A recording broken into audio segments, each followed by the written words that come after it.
Você está ouvindo agora O Raio Acertou,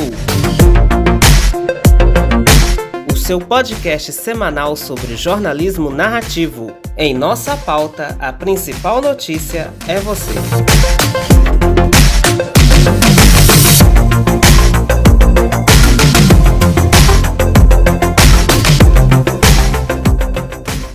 Olá pessoal, estamos de volta com mais um Raio Acertou e essa semana um episódio especial para aqueles que estão prontos ou se preparando já nos finalmente para prestar o Exame Nacional do Ensino Médio nos 2 próximos finais de semana.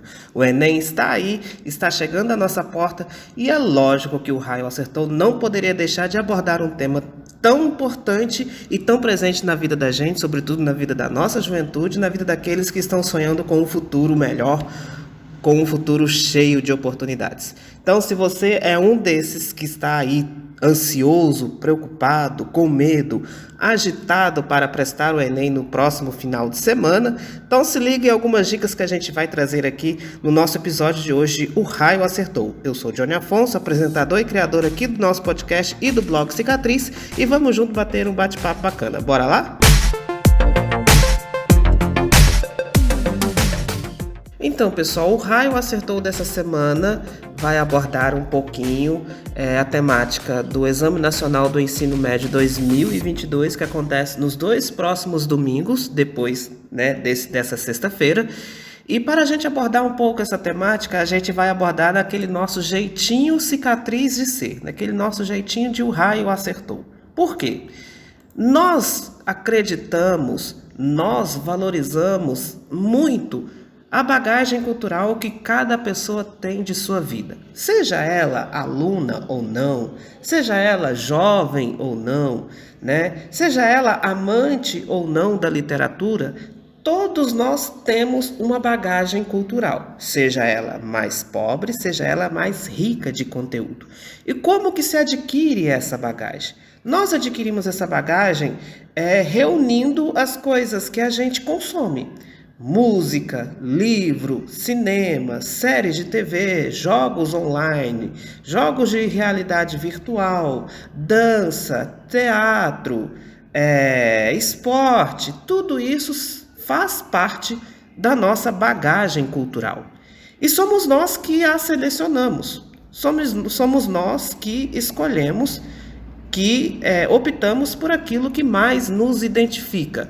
Abrindo um parênteses mais uma vez, vocês estão ouvindo de fundo músicas de carro passando na rua e uma banda tocando ao longe nos fundos. Eu estou em outro ambiente nesta semana gravando o podcast, não estou na minha casa, e todos os ambientes que eu escolhi aqui para gravar estão dando muito eco. Esse é o lugar mais convencional que eu encontrei. Mas, como eu disse para vocês, o som ambiente faz parte aqui do nosso ritmo, faz parte da nossa alegria. Não gosto de colocar muitos efeitos sonoros nos nossos episódios, você que nos acompanha sabe disso, porque eu gosto muito da naturalidade, desde que o externo não nos atrapalhe, não nos desconcentre no tema que nós estamos abordando. Inclusive, consumir um podcast faz também parte da sua bagagem cultural. E por que eu levanto este tema? Olha, nós do Cicatriz, nós temos um quadro de redação e literatura que se chama Não Erre a Letra. É um quadro para te ajudar a, de fato, não errar a letra nunca quando você for produzir o seu texto, quando você for produzir a sua redação, tá? E o que o Não Erre a Letra aborda? Ele aborda justamente essa bagagem cultural. É um quadro que deveria ir ao ar no Cicatriz toda quarta-feira, mas nós estamos com uma defasagem, de algumas semanas. Mas sempre quando a gente tenta, toda quarta-feira a gente publica um carrossel de Não Erre a Letra, onde a gente aborda temas, por exemplo, e se eu quiser usar a novela Pantanal na minha redação? É possível? E aí você vai arrastando para o lado e vai vendo algumas dicas em que você pode usar no seu tema de redação. Outro sucesso de audiência, Stranger Things. É possível usar a série da Netflix no meu tema de redação? E aí você vai lá no post, arraste para o lado e vê algumas dicas que vai te responder se é possível ou não. Mas o que vai fazer parte da nossa segunda parte do nosso podcast de hoje é uma entrevista que eu concedi numa disciplina de jornalismo na PUC Minas, que é onde eu estou estudando, onde eu sou entrevistado justamente abordando o tema da educação brasileira. E nessa entrevista nós tocamos no assunto do Enem, e eu acho que é super importante nós trazermos trechos dessa entrevista na nossa segunda parte. Então, só para já respondendo para você, sempre é possível usar elementos que enriquecem a nossa bagagem cultural em nosso tema de redação. Desde que seja muito bem creditado, você colocando fontes, quem que fez, né? Se você vai citar, por exemplo, um filme, é importante você dizer o diretor, o ano que o filme foi lançado. Pelo menos essas duas coisas já dá credibilidade naquilo que você consome. E outra, quando uma redação, sobretudo redação de vestibular, de concurso, de Enem, traz esses elementos extras, você, na verdade, está mostrando que você não é um alienado na sociedade, que você consome N coisas, que você é capaz de consumir, de assistir, de memorizar elementos que vêm de diversos campos da arte, da literatura, da cultura nacional ou internacional. Né? Isso é ponto positivo para você. Mas tome cuidado, não caia nos exageros das citações. Né? Acima de tudo, o seu texto ele tem que ser o mais autoral possível. Essa bagagem cultural que você vai mencionando, que você vai ali acreditando nos seus parágrafos, ela tem que ser o mínimo. Ela tem que servir para embasar a ideia que você está construindo e que você pretende defender na sua conclusão. Tá? Então, cuidado com os exageros. Na segunda parte, nós vamos acompanhar então alguns trechos da entrevista em que eu fui questionado, em que me perguntaram um pouquinho sobre o Enem deste ano, sobre como que eu cheguei às aulas de redação, contando um pouquinho sobre o projeto Não Erre a Letra, e no finalzinho a gente traz algumas dicas de como a gente pode se preparar para o Exame Nacional do Ensino Médio.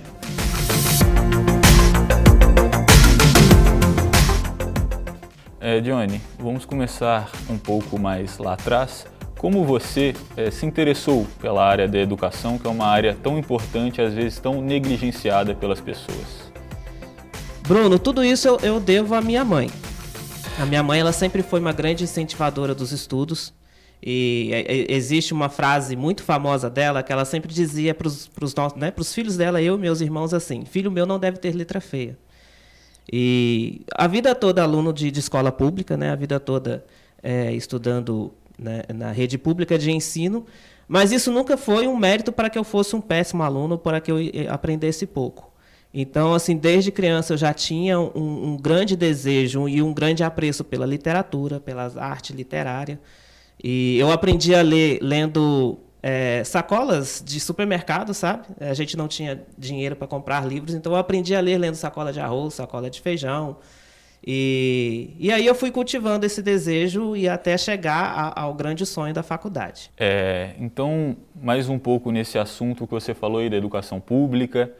Muitas vezes a gente vê algumas pessoas criticando o processo de educação no Brasil, falando que é defasada a forma que se ensina aqui, a forma que a escola é feita. Qual a sua visão sobre isso e se você concorda que está defasado, como a gente pode melhorar? Olha, eu aprendi a ler e escrever em casa, com os meus pais, com toda a dificuldade que o interior tem no nosso país, no Brasil. Eu tive essa educação em casa. Então, quando eu cheguei na escola, eu já cheguei com um mínimo de aprendizado.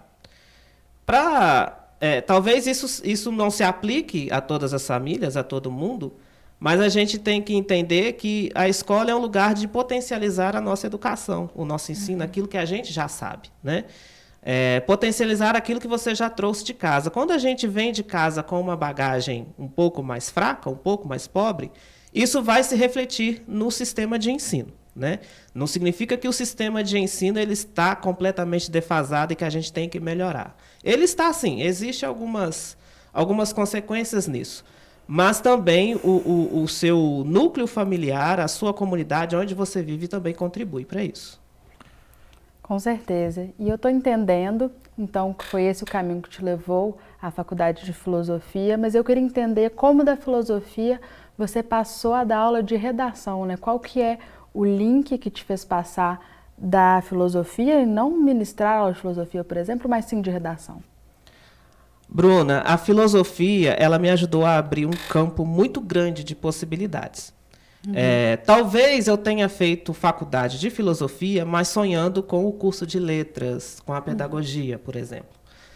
Mas a vida me levou até a faculdade de filosofia, né? Então eu não podia perder essa oportunidade. E a partir da faculdade de filosofia, e em filosofia eu acabei fazendo um casamento entre filosofia e literatura, porque eu sempre fui apaixonado por literatura. E existem muitas literaturas no mundo hoje que têm um teor filosófico muito profundo, muito grande. Por mais que seja uma literatura fictícia, né? Nas minhas aulas eu valorizo muito a bagagem cultural de cada aluno, né? O que ele lê, o que ele assiste, o que ele ouve, o que ele gosta, porque isso influencia no seu conhecimento geral no dia de uma prova, por exemplo. Então, depois do curso de filosofia, eu comecei a me interessar por congressos literários, simpósios, colóquios. Então, assim, todos os anos eu devo produzir, no mínimo, assim, uns 3 ou 4 artigos científicos para apresentação, exclusivos para esses encontros literários e filosóficos que o Brasil oferta, né? Desde que seja no formato virtual ou presencial, quando está dentro das minhas condições e possibilidades, eu faço isso. Então, a filosofia, ela me abriu um campo de visão muito mais amplo do que eu tinha quando eu estava no interior com os meus pais, que me possibilitou seguir este caminho. E eu sempre valorizei o ensino. Eu sempre apoiei, eu sempre incentivei os mais jovens a sempre estudar. Por mais difícil que sejam as condições deles, estudem. Leiam qualquer coisa que aparecer na frente, mas leiam. Eu sempre falei isso desde pequeno, desde adolescente, desde jovem. E eu acho que isso foi alimentando um interesse e um desejo de querer fazer mais por essa nova geração, sabe? Hoje a gente está num mundo que as pesquisas dizem que os jovens estão lendo muito pouco, que os jovens estão estudando muito pouco. Eu tenho uma ressalva sobre essas pesquisas, né? Porque eu acho que nenhuma pesquisa pergunta para ele o que ele gosta de ler, o que ele gosta de ouvir, o que ele gosta de assistir. Porque tudo isso é uma forma de leitura na vida de um jovem, né? Então, eu acho que esse foi o grande impulso para que eu me tornasse um professor de redação há 5 anos. E hoje eu estou nessa seara trabalhando.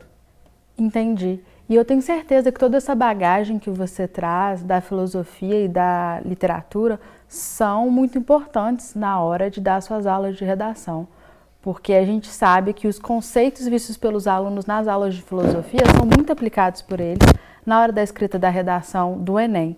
Em 2022, nós tivemos um aumento de 10% no número de inscritos para o Enem em relação ao ano passado. Apesar de ter aumentado o número de inscritos, ainda é um número muito baixo, né? É o segundo menor dado desde 2008. Então, nós estamos numa fase em que cada vez menos alunos, menos jovens, estão se interessando pelo Exame Nacional do Ensino Médio, né? Isso reflete né, algo para nós. Nós passamos por uma fase que o Enem, por exemplo, ele começou a ser desmantelado aos poucos, desacreditado, né? Os grandes temas do vazamento de dados, da demissão e até mesmo pedido de demissão dos funcionários que são responsáveis por montar a prova. Então, tudo isso foi dando uma certa credibilidade à prova, ao exame, né?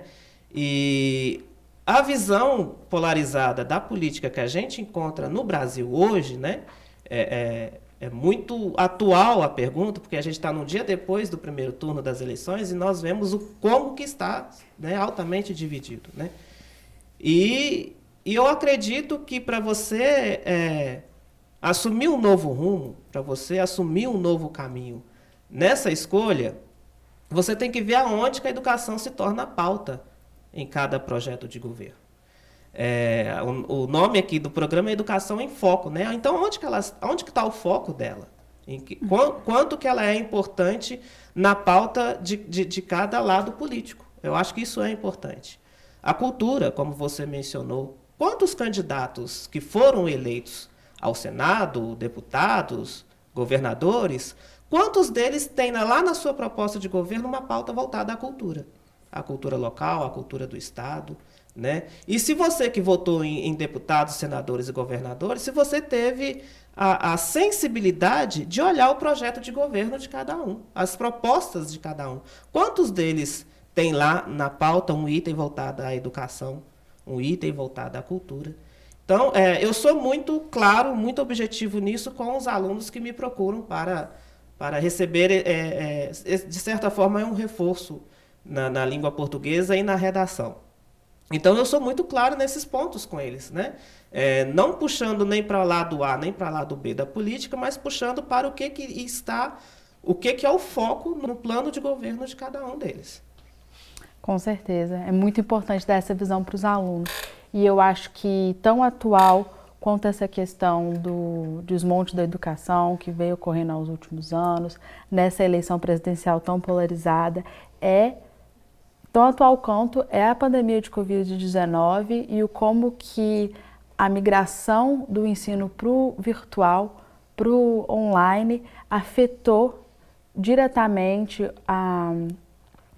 o desempenho dos alunos e mudou completamente o como a gente pensa educação e como a gente elabora e pratica a educação nesse país. E você é um professor que dá aulas online, né? Dá aulas pelo meio virtual. E com certeza o avanço que essas plataformas tiveram nos últimos 2, 3 anos é muito importante e traz várias praticidades. Mas são muitos desafios também e muitos entraves que a educação online ainda tem. Quais são os principais que você destaca? Então, antes de responder, Bruna, essa sua pergunta, como você citou o período obscuro da pandemia, eu acho um absurdo muito grande a gente chegar, por exemplo, no Enem de 2022 e você não ter na prova perguntas ou temas voltados à pandemia, né? Eu não sei se vai ter, mas segundo informações que a gente recebe dos portais de notícia, como os funcionários pediram demissão, né, e houve um corte de gastos para aqueles professores que são selecionados para montar as questões das provas, então não vai haver novas questões para não tem um banco de dados novo, atualizado, para montar a nova prova do Enem. Então, provavelmente, 80% de chance de não ter nenhuma pergunta ou nenhuma menção ao período da pandemia. Nossa. Né? Então, eu acho isso uma falha, um absurdo muito grande. E isso deve aparecer, sobretudo, na redação dos alunos, né? Independente do tema que aparecer, eu acho que é uma chance da nova geração hoje cutucar, de alguma forma, na redação. Sobre o sistema online, então, desde quando eu comecei a dar aula de redação, eu comecei no sistema online, porque eu queria ofertar um estilo de aula diferente do que o que já tem por aí. Muitos professores hoje dão aulas de reforço, né? Então, eu queria oferecer algo diferente, algo novo, não que não fosse apenas uma aula de reforço, que não fosse apenas uma aula de redação, como muitas têm por aí. Então, eu comecei a analisar, a avaliar aonde que a nova geração hoje mais está. Então, ela está nas redes sociais, ela está com o celular na mão, ela está com o computador ligado em casa na maior parte do dia, do tempo, né, para aqueles que não trabalham, e está no Instagram. Então, eu comecei a pensar num modelo, num estilo de aulas de redação que estivesse em foco esse sistema online que existe. Eu não criei o programa sozinho, tem uma outra professora que me ajudou a pensar, e aí nasceu o projeto de redação que nós chamamos de Não Erre a Letra. Então, o Não Erre a Letra, ele é um programa de redação voltado para as redes sociais. As aulas acontecem ou direto em lives no Instagram, ou numa plataforma aleatória à parte, né, onde os alunos recebem inscrição e entram.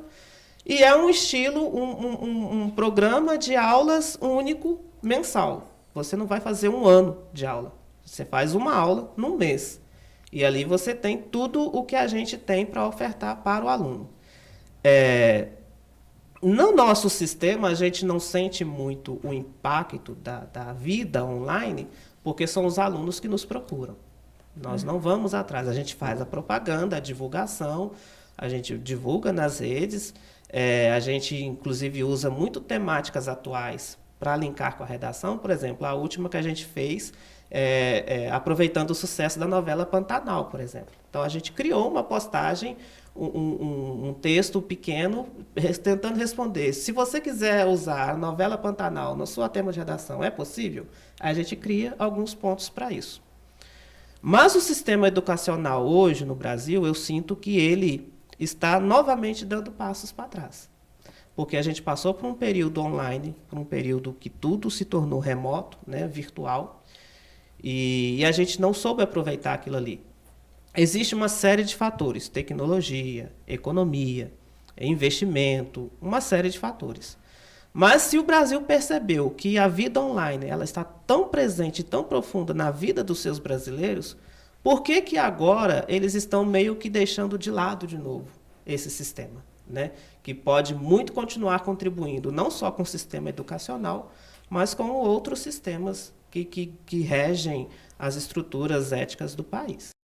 E para você que está aí se preparando para no próximo domingo ir fazer a primeira etapa do seu Enem, então fique bem tranquilo, não deixe a ansiedade tomar conta de você, vá preparado, leve a sua barra de cereal para você não sentir fome, leve a sua água para você não sentir sede, leve mais de uma caneta, né? Uma pode falhar, então é bom você ter reservas.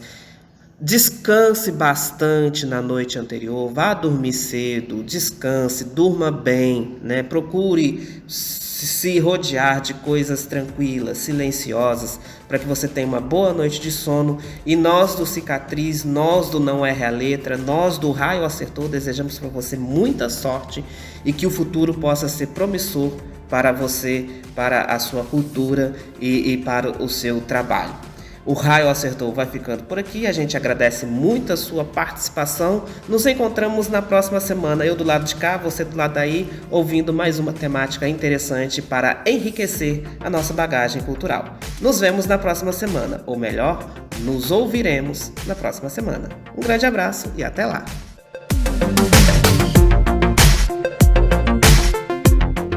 Ouça o podcast O Raio Acertou nas principais plataformas digitais e se inscreva em nosso canal no YouTube para acompanhar os nossos novos episódios toda semana.